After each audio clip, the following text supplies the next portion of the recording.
You are looking at Julian's pronunciation guide, where we look at how to pronounce better some of the most mispronounced words in the world, like this other curious word. But how do you say what you're looking for today?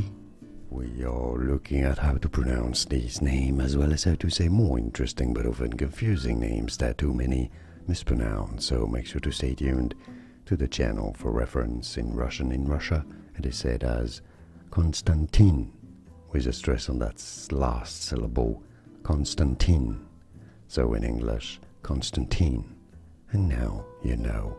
More videos for you here to learn more correct pronunciations of more confusing names. Thanks for your support and thanks for watching. Here are more videos on how to pronounce more confusing words and names too many mispronounced. Like this video if you found it useful. I appreciate your support. I'll see you soon and thanks for watching.